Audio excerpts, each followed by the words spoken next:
On the 7th of June, with a highball over the pass. Bulldog Mac with a cannon back and a Jaguar hauling ass. He's 10 on the floor, stroking bores, seat cover starting the game.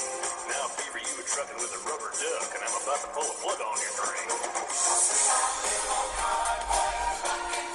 Trucking through the night. Yeah, we got a little car. Boy, ain't she beautiful? I'm sorry. Hey, everybody. I got a cold.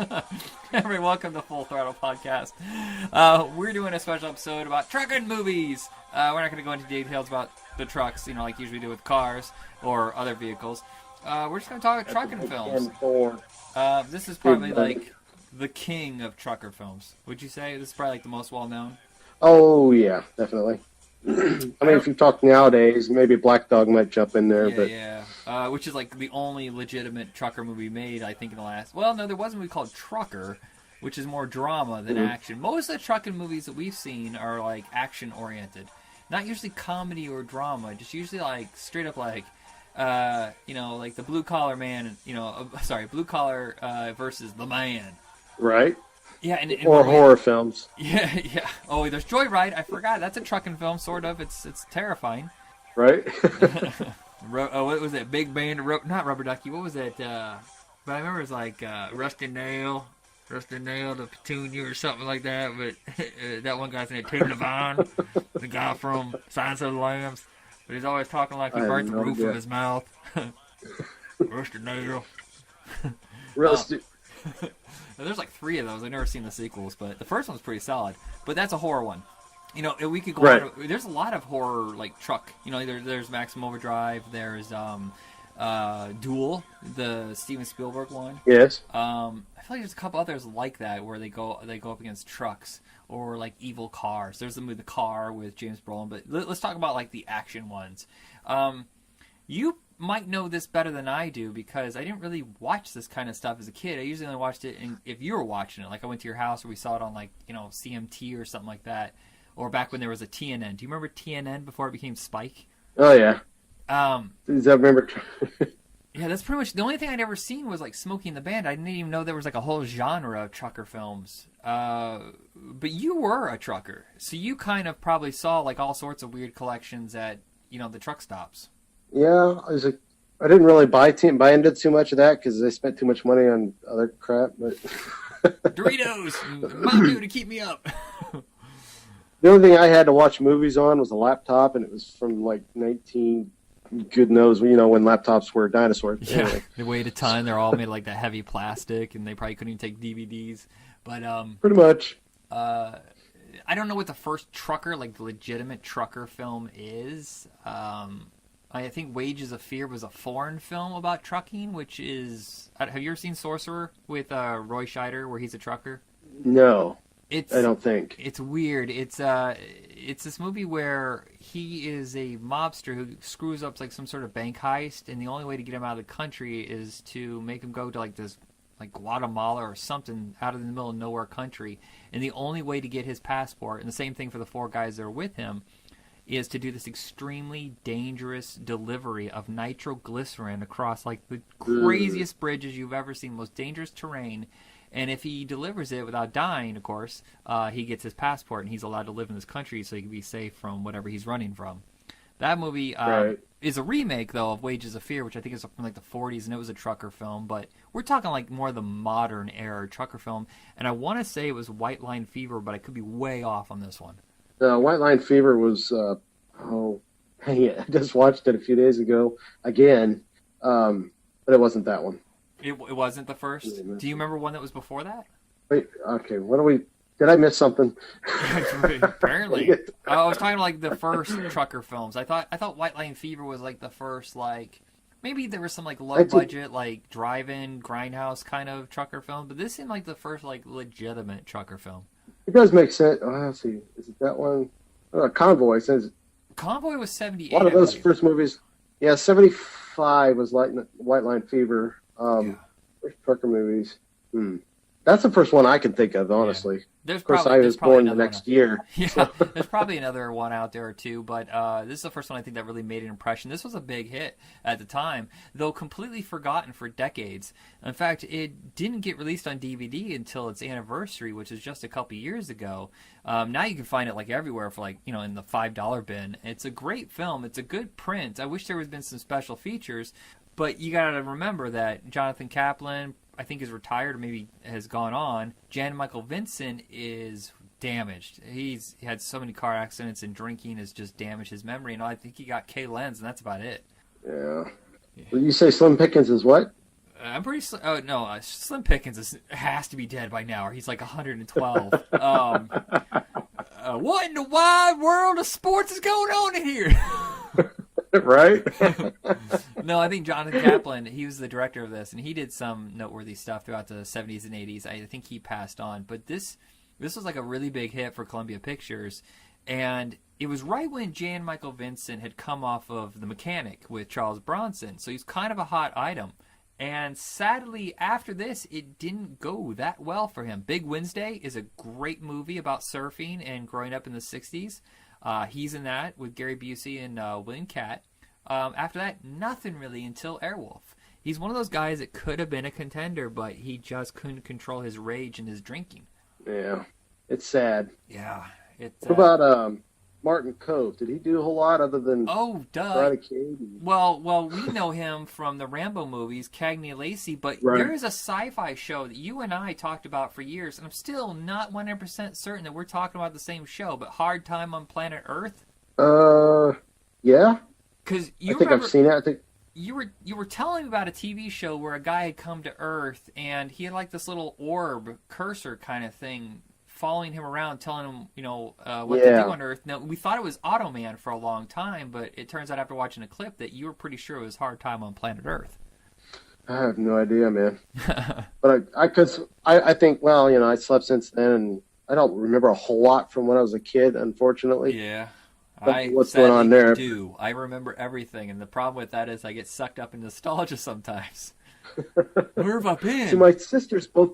Yeah, exactly. My sisters both have that same problem, if you will, but I apparently have written off a lot of it. I don't know. Yeah, Martin Cove is still around, but he's mostly just done like low-budget junk. Just whatever will pay him for the day. I'm trying to remember. LQ Jones. You know what? I think he's still alive, but he's like 90. He was the guy with the slick mustache and the thick white hair. You saw him in films here and there. I remember him specifically from Mask of Zorro. He was in a small part in that. Okay. He directed A Boy and His Dog, if anybody's ever seen that post-apocalyptic movie with Don Johnson. That was Don Johnson? Yeah, right. It was his first role. I think it was like 1970 or something like that. Yeah, I'm looking at his last... Well, it's only 2 years, so I guess I can't say much about that. I don't recognize any of them. Oh my. Yeah, Kate Lenz, she went on to do some stuff after this. Of course, she's well known for Rich Man, Poor Man, but she did an excellent car chase movie with Eddie Albert and Steve McCaddy called Moving Violations, which, if you can find it, Ron, you've got to see it. It's great. It's got this beautiful car and wonderful chases, and it's got another one that, like the corrupt man trying to convict, an innocent wanderer, a guy who's just trying to make his way in the world after Vietnam, which is a lot like this movie here. Jan Michael Vincent comes back from Vietnam. He wants to start his own trucking company, or not his trucking company, but like his own truck, and start his family. The American dream, just your own business. No one telling you what to do, and things go wrong. Did you say Moving Violations? Yeah. Okay, I'm looking at the wrong one, apparently. There's a comedy called Moving Violations from '85 with Bill Murray's brother. That's a funny movie, but it's not the same one. No. Okay. Well, moving on. But that seems. What year was that? Go ahead. What year was Moving Violations? I think it was '76. I think Kay Lenz did it right after White Line Fever. Okay, I'll look that up. Okay, but the thing that we're talking about, that post-Vietnam kind of, America was hurting, and people kind of wanted to get back to not really living by the rules of government or corporations and so like that. They kind of wanted to have their own thing. You could see that in a lot of stuff that was on TV, like The Waltons and Little House on the Prairie, kind of go into simpler times. And then there's some people who just kind of wanted to have their own business, mom and pop shop. Or like in this movie, he just wants to own a truck. be his own man. But turns out that it just goes so horribly wrong, which I'm sure in real life this happened a lot. Right. Back then it was a lot less connected, I guess you can call it that. Yeah. So it's a lot easier rather to get away with that kind of crap. But yeah, and the only way, since he's new in the game, since he didn't sign on like contract-wise with any companies, is he had to do his own independent finding of jobs. And the problem is, especially in the county that he lived in, is that there was a lot of corruption. And then, he has a choice. Either take the illegal machines, the gambling machines, and I think there was like cigarettes or something like that, and or you don't get a job at all. And when he turns them down, not only do they, not give him a job, period, they fill his truck with crap. Like literally poop. Literally. Literally. Yeah, and it's just funny. I think about that. That happens a lot now. Do you know the as seen on TV kind of concept where people create stuff and they sell it to this company and they ship it worldwide? Maybe. They kind of talk about it in Horrible Bosses too, but I've heard this from other people, is that if you go to these, not technically as seen on TV, but companies like them, and maybe that one, I just don't want to get sued. You bring them an idea and they think it's a great idea, but if they give you a crappy deal that you don't accept, well, guess what? They'll not only put you out of business by not letting you find anybody else to make it for you, they'll make their own knockoff of this item, and they'll make millions off of it, and then you go bankrupt. That's awesome. Yeah, it's terrible. And that's happening now? Yeah, that's happening now, and it's been happening for decades. There's a lot of this kind of stuff. Pyramid schemes. It's just like, they're constantly talking people into like selling their life into this thing. Well, you make no money, and someone else makes tons of profit. That's what reminded me. It seems like this was kind of the beginning. The 70s was where the big companies had enough power that they could squash the little guys, and this would take decades to really kick in. Everybody wanted a Walmart, but not realizing that Walmart would erase all the mom and pop shops. Sure, you're getting a lot of cheap stuff, but guess what? That stuff is no longer made in America. It's now made in China. And, your mom and pop people, who wanted to not follow the same rules as, corporate America, they got shut down. They couldn't have their own say, their own product. They had half these people lost their businesses and they started working for these corporations, and it's just crazy. Yeah. So I'll never sell out. Never sell out. Won't we all? It's too far gone now. I think it's funny though, watching this movie, it kind of makes me think of now how these corporations are kind of using the right and left against each other. I don't even like those labels, but people who tend to be like more Democratic and Republican, they slap labels on us, and then they have us so busy fighting with each other, not realizing we are so similar. We're so similar in some ways. And, it's just like the little tiny things that are different. But fundamentally, we're all just trying to pay the bills. We're trying to put a roof over our head, feed our children, and have self-respect. And yet, these corporations, they're destroying our lives, making us take shit pay for shit jobs, giving us no hope. Mm-hmm. And that's, when I watch this movie, it's really like, rousing and get you energized. I know it's still just a movie, but it's an idea that Carol Jo Hummer could fight back against this corrupt system and unite the other independent workers or truckers, and they can become a strong team. You don't have to bow down to what you would call evil. You can still fight for what's right and not be pitted against each other. And that's a kind of a thinking. We're so busy fighting with each other right now, because look at Facebook. This last 6 months has been hell on earth.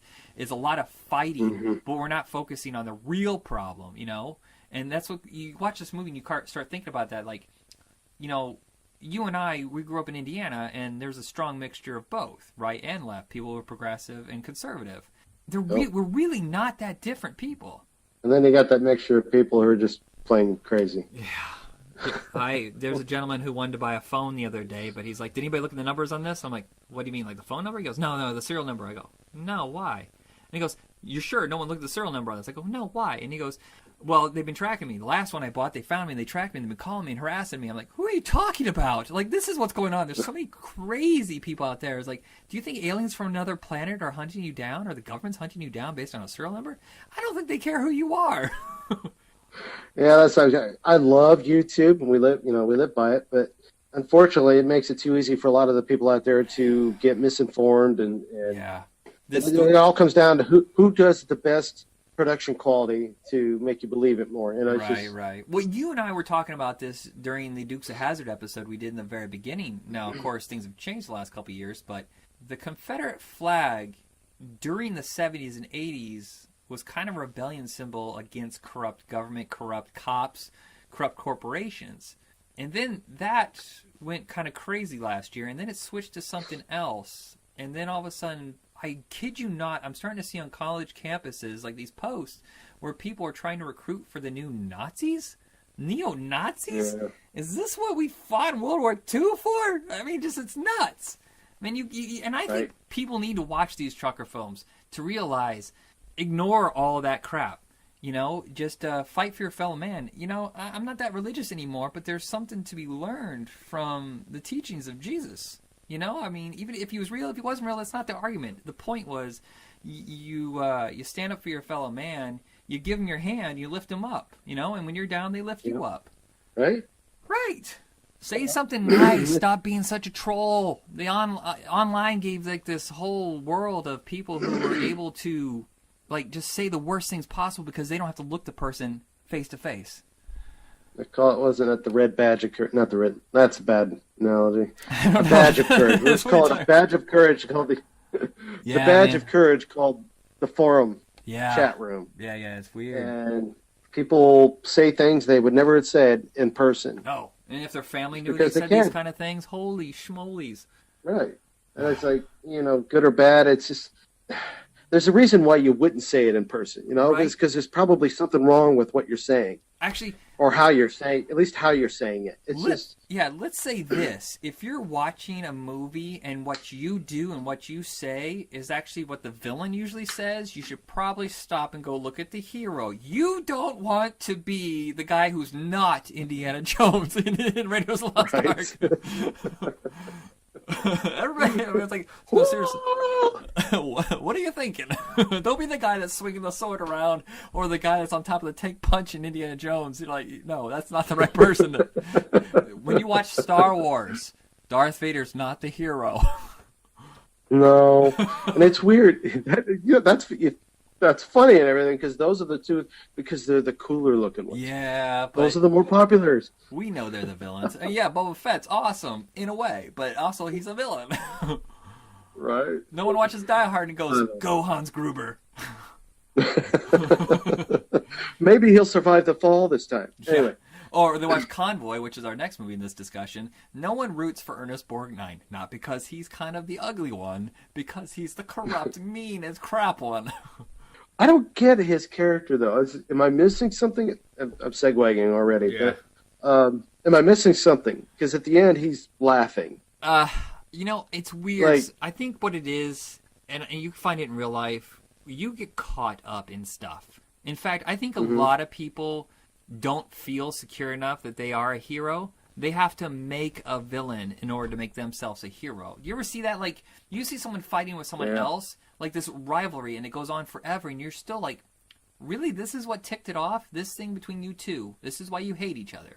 That's dumb. Right. I feel like some of us just need a villain in order to make ourselves feel better about ourselves, because really we're just kind of, most of us are just kind of weak and broken people.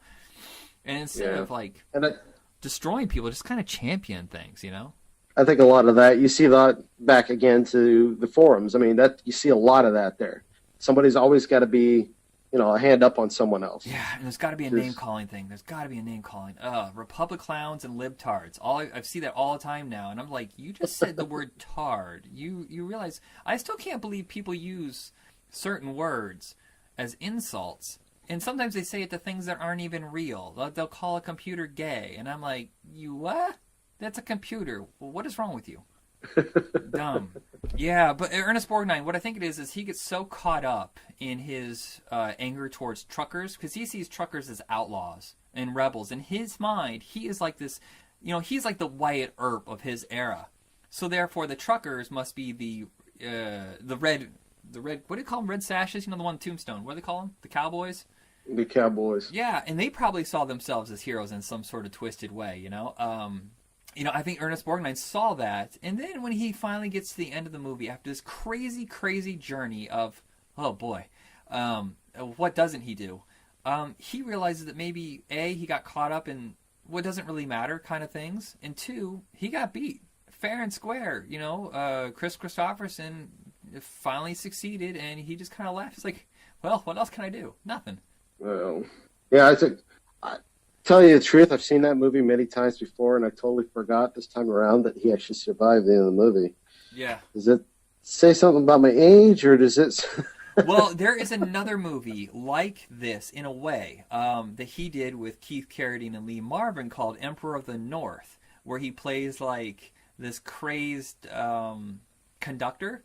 And this is during like the 30s when people are homeless and they're just traveling across by being hobos on a train. And he thinks it's his mission to keep the train safe by kicking Lee Marvin and Keith Carradine off, no matter what. Even if they die, he's got to get them off there.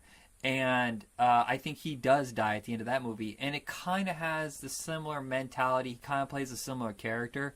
It's weird that Ernest Borgnine played so many villains when you and I know him for being like the lovable uncle kind of character.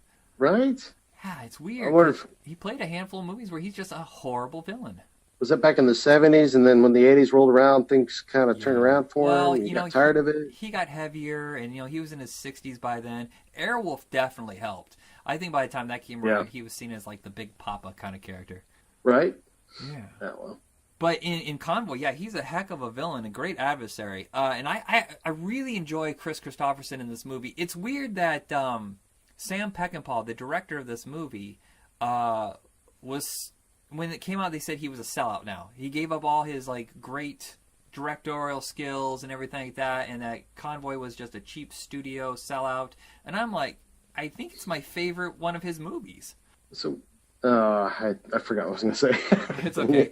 You're probably going to ask me what Peckinpah directed. Getaway, yes. Wild Bunch, Bring Me the Head of Alfredo Garcia, Osterman Weekend, Killer Elite. He did a bunch of movies like in the 70s, but each one progressed downhill. Like, he peaked with The Getaway. That's probably his most successful and well-accepted film, and then kind of, because he couldn't stop drinking. I wonder if he even directed this movie, or, like, Chris Christopherson or somebody else had to take over.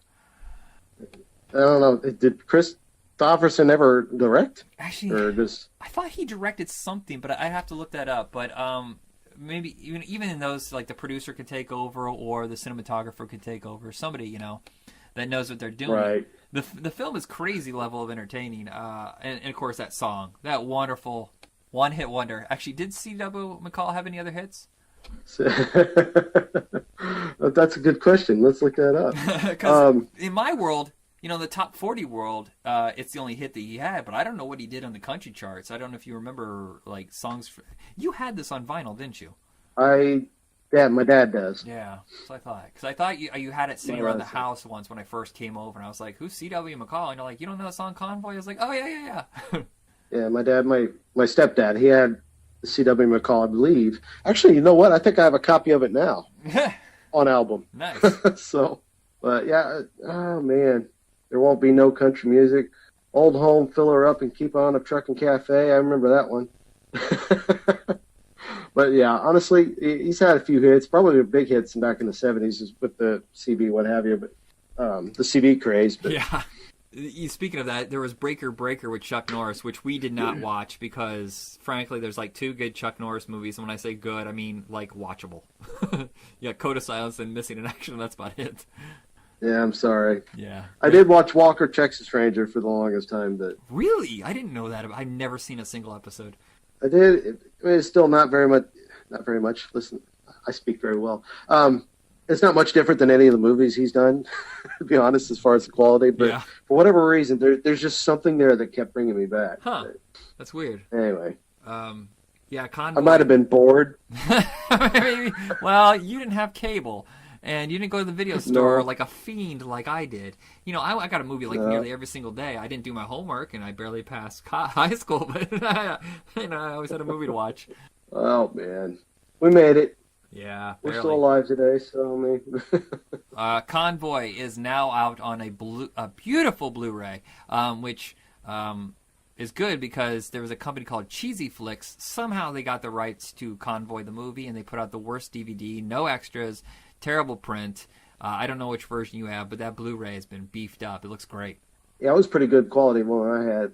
White Line Fever was a really good print too. Yeah, definitely. I hate seeing a chopped up, murky print being presented to me. I'm like, DVD's been out for 20 years now. What the hell? Can you believe it's been 20 years? 20 years of the DVD. What? I know, right? It came 20 out. 20 years? I know, right? It came out summer of '97. We're so old. So, what movies did you watch? Other trucker films, I watched, I'm going to say the name wrong, Cattle Annie and Little Britches or something like that. That was okay, but not really that noteworthy. It had Annie Potts in it and that lady from True Grit. I can't remember her name. Kim Darby, right? Okay, I started to line up to watch that one.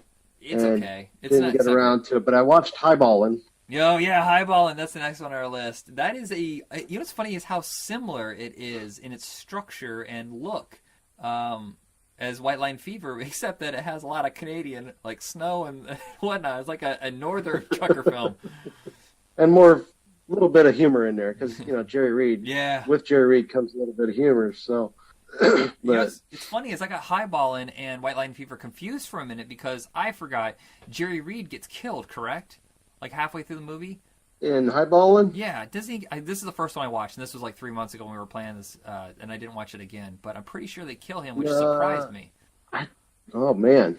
Okay, I watched Highballin' about a month ago, so I can't remember. And this is actually one of the movies I did buy, along with Concrete Cowboys, I think. They were in like a bundle or something. Yeah, this is back when Highballin'... At the truck stops, but... Yeah, Highballin' was still... Well, you must have bought a bootleg, because I don't think it's been on DVD ever. I've only ever found it like streaming on Netflix for a short period of time. Then I don't know how I've seen it, because I know I've seen it before, though. Well, let's just say not everything at a truck stop is always kosher, dude. Maybe you found a bootleg. There is probably a good chance that was right. Yeah. I've heard horror I had stories. no clue that's what I bought. Yeah. I've heard horror stories of truck stops, like out in the middle of nowhere, where it's like, oh, hey, it's a truck stop prostitute. What? Oh, that's where we deal with meth and whatever to keep awake. But every truck stop I've been to has been like the cleanest, most corporate, like, oh, hey, here's the great like shopping center in the middle, and then you got the 2 restaurants in each end, you got the showers. Everything seemed like really family friendly. Have you ever been to like a really sketchy truck stop? Let's see. TAs. Actually, no. The TAs aren't so bad, but in my opinion, they're probably right on the lower end there. But all the pilots and the loves and what was that other one? I was pretty much limited to the ones I could go to because that's what my company worked with as far as fuel goes. But when you get out west, is where a lot of these movies always take place, usually. You get into a lot more backwoods-looking ones, if you will, or ma and pop. Okay, I don't want to put those in the same category, but like ma and pop ones, where they're not backed by big money by any means, and those look a little more shady. But not saying they're all bad, but they do exist. Let's just say that. We were encouraged to avoid them. And Highballin' is another one of those like corrupt corporation trying to take out the little independent guy. And of course, they try to hijack his stuff, which is one great action sequence. It went on for quite some time, and usually a little low-budget Canadian action movie with Peter Fonda, of all people, who, it had been a few years from Easy Rider. I was kind of surprised at how much action was in this movie. The car hauler? Yeah, I thought that was a great dropping sequence. all the car. Yeah, I loved it. The only thing I didn't, he was having way too much fun, though. He was like grinning the whole time. Jerry, stop smiling, please. Dude. What is wrong with you, dude? We're gonna have to do another take. Why won't Jerry stop? Oh, because he's writing a song in his head right now. Okay, well, just let him keep going. No, that was Fonda. Fonda was out on the rig. He's the one smiling the whole time he's back here throwing cars at these guys, and they're shooting at him. I'm like, seriously? I was like, wait a minute. Okay, hold on. They're trying to rob you of those cars, and you're just giving them to them? What? Right? I'm not sure I understand the logic there, but have fun. I've always wanted to see how this works. All right. Yeah, that one's a good one. It's hard to find, and there was another one I wanted to watch, but we didn't get around to, was Rolling Vengeance, which is kind of like a Knight Rider souped up, like trucker kind of movie where they do all these gadgets and stuff with it. Did you watch that one? I have not yet, no. Yeah, that's that might be more of a sci-fi kind of thing. And then I watched one called Rolling Vengeance was that one. Rolling Thunder is one with Forrest Tucker. and he's trying to get like nitroglycerin delivered across country, and people are trying to like steal it from him. That's another one of those like fantasy action movies. It's not very good. Any other trucker movies you want to talk about before we hit Black Dog? Not offhand, no. Yeah, there's a lot out there. I keep seeing these collections, like, 10 trucker movies for $5. I'm like, I've never heard of any of these. I always like, CB Girls, Trucker Girls. I'm like, is this porn or is this real movies? I don't understand. Well, here's the thing. A lot of the movies you find are typically from the 70s, like around the time of the CB craze. Yeah. And if you've seen one, you've seen most of them. Yeah. And then, not saying there's not some diamonds in the roughs there. And that none of them aren't worth watching, but yeah, these are the significant ones. Yes. And I think the one that kind of brought it all back was Black Dog. There really hasn't been a trucker movie. There were like no trucker movies in the 90s until this came along, and I really don't think there's really been much since. I think there's one called CB Hustlers, which is like with Insane Clown Posse and their cowboy trucker or something. I don't know. I just heard about it. I haven't seen it. Forget it exists. Black Dog is a legitimate studio attempt at reviving the concept of the trucker, like rebellion kind of movie. Originally supposed to star Kevin Sorbo. Did you know that? This I did not know. He had signed a 2-picture deal with Dino De Laurentiis. He did Call the Conqueror, and then he tore something in his shoulder, like an embolism formed, and he had to like immediately get surgery. He couldn't do anything for months, and that's how Patrick Swayze came in. I don't know if that's good or bad. I like both of them. Yeah, Patrick Swayze had just gotten out of that accident where he broke, I think, both of his legs. Like he accidentally drove a motorcycle into a tree, or I think he was on a horse, and something went wrong. He got thrown off of the horse. So this is like it's supposed to be his big comeback because he hadn't made a movie in 3 years. He was totally damaged goods in Hollywood's mind. So this was his attempt at another big studio film. Sadly, didn't make any money.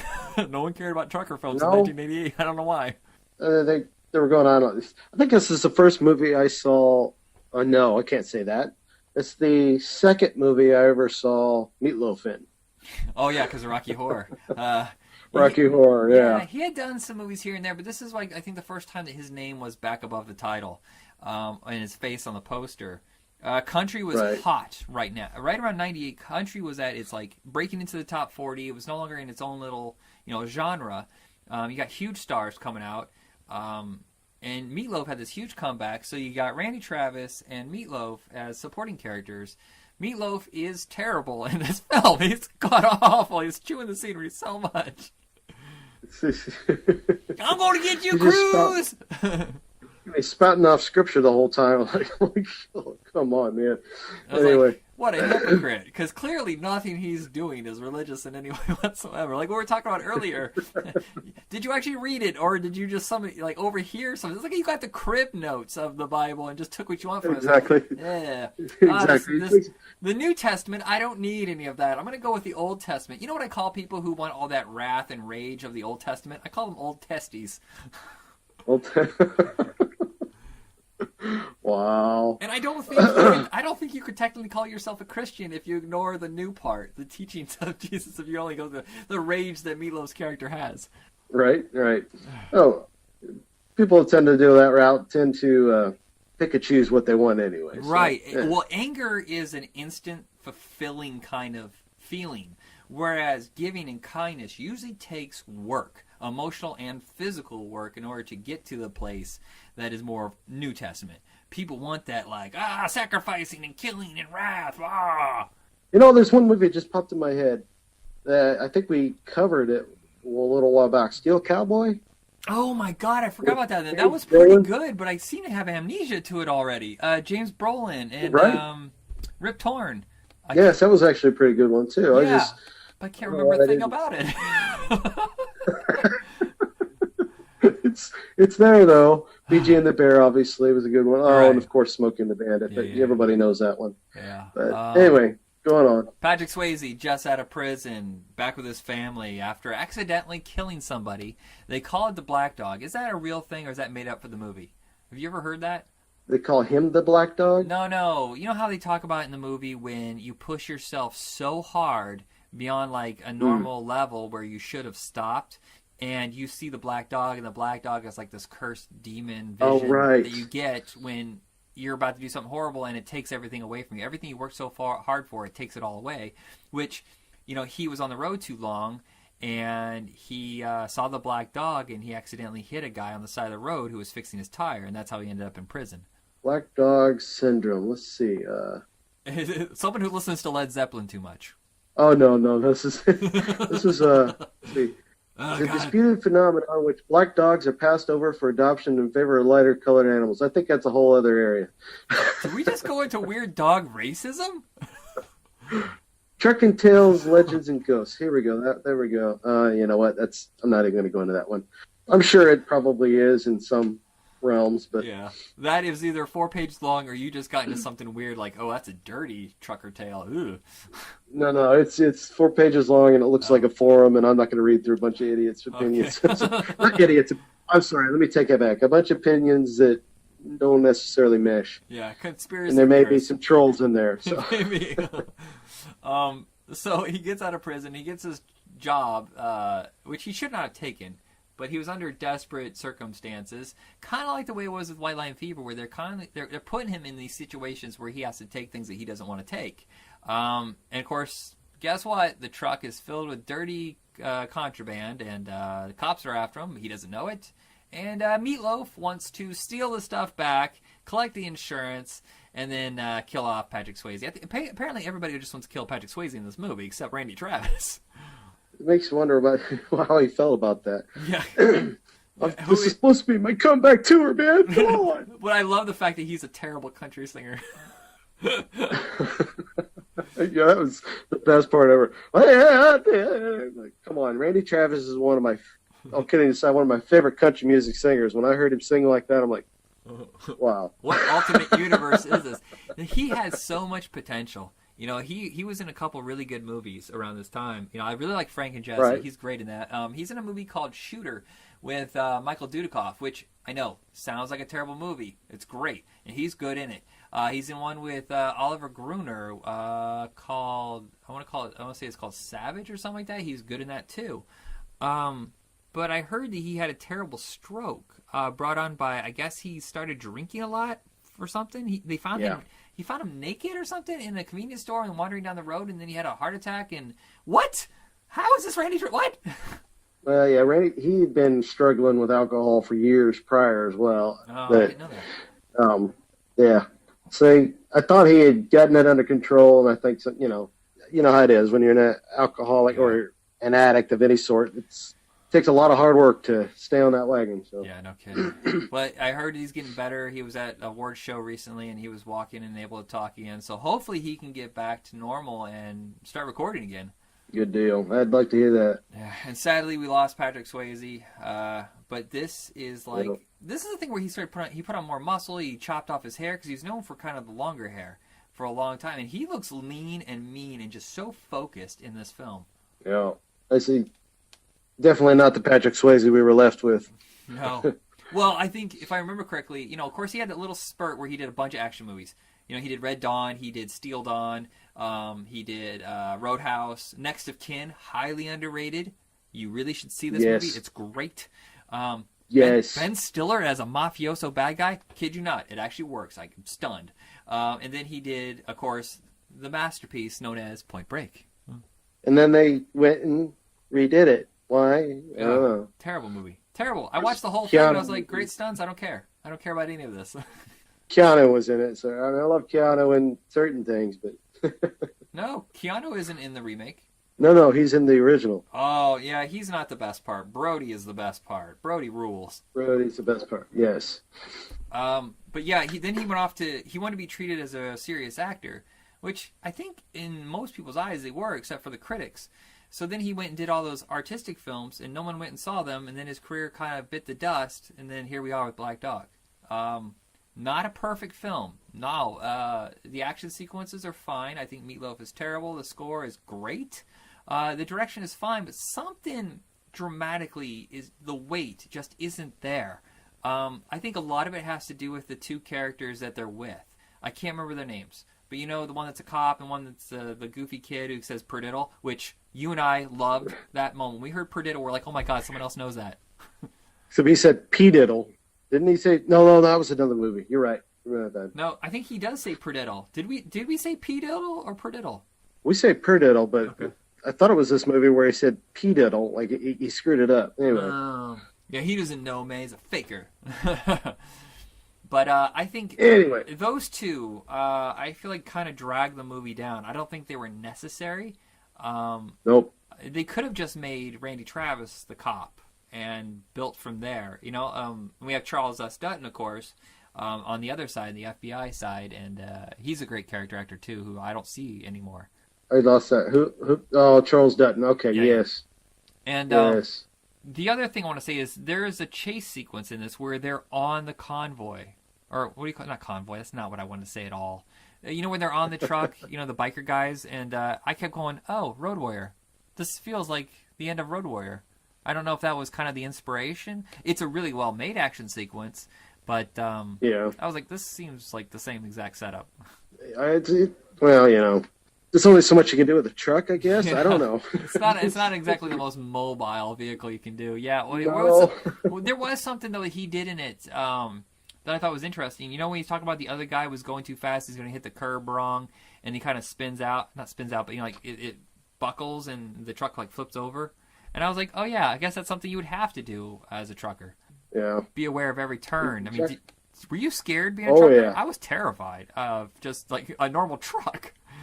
No, when you have your moments, like, when I was training out in the wintertime. Oh, boy. Driving a dedicated run back and forth through New York out to Portland, Maine. Not New York City, New York State. So we're running around Buffalo and places like that. And winter hit hard out there. So I had my moments, but once I got through that, man, it wasn't too bad. And I wasn't able to go over 63 mile an hour, though. So they had me gotcha. Collared to that. Well, so. you probably shouldn't go too fast with a truck. I see some of the lumber trucks that go around town because, you know, up in Oregon, it's huge logging area, and I'm like, oh, you're going way too fast. Oh, my God. I've seen Final Destination 2. I know what happens when those logs goes flying off. You ever find yourself backing way off? Oh, yeah. No. I'd pass it, but I know I'm going to die. Is it called jackknifing? Jackknifing when you take a turn too quickly and it flips out, like your load comes in front of you? Well, yeah, when you bend in the middle, that's jackknifing. There's ways to get out of that, but it's a scary, scary situation. Oh boy. But anyway. So of the 4 movies, which is your favorite? 4 movies, what's my favorite? Well, dang it. I don't know if I could pick just one. All right. Honestly, I'm a real big fan of Peter Fonda one, and just because I'm a big fan of Jerry Reed. Love Jerry Reed. Jerry Reed. Why did I want to say Jerry Lee Lewis? Concrete Cowboys is a really good movie, and it was a pilot for a TV show, and I never got to see any of the episodes. I don't think anybody has them, but that movie you can find like in any collection. That thing is so easily available. Go find it. Concrete Cowboys is great. Him and Tom Selleck are great together. It's awesome. Sadly, but then Black Dog would have to be my second. Yeah, Tom Selleck's not into the contract, so he got to go off and do Magnum P.I., and then Jerry Reed got a new partner, and I heard he was terrible. Wait, Concrete Cowboys, was that a TV show? Yeah, well, the one that you and I have seen is a pilot for a TV movie, and then there was a second movie, which is out there somewhere on VHS. It was never on DVD, but then there was a TV show after that, and it was like 13 episodes, and it was Jerry Reed with this blonde white guy, who was terrible. Just no Tom Selleck whatsoever, no charm. They had no chemistry, and the show got canceled quickly. That sucks. Yeah. Yeah, well, Jerry went on to better things anyway. Not that the show was bad. I mean, well, I've never seen it, so I don't know, but I've just seen like the second movie where they replaced it. I was like, ugh. So for me, it's Convoy, White Lion Fever, Ballin, and then Black Dog. But they're all very entertaining. Yeah, I'd have to say it's really hard to pick because they're all really good. We picked a big bunch here. Yeah. Nothing really detail-wise with trucks because I don't really know that much about trucks. I think, hey, I know the word Peterbilt. I know what that means. I know that was big in Indiana. That's about it. So that's it for this episode. Check us out on Facebook under Full Throttle Podcast. See all our episodes there. Series is kind of over, but we're kind of doing some movie stuff. You know, talking about the movies that had to do with, like, cool vehicles and whatnot. Otherwise, hey, have a good night. Hasta la vista.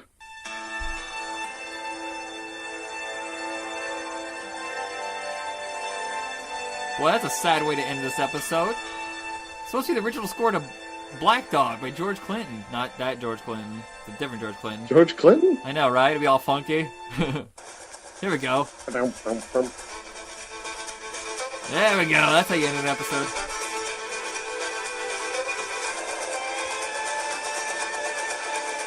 We'll get into this. As long as it doesn't have Meatloaf screaming at me. I'm going to get you, Cruz! Everybody have a good night. We're going to go now. Bye.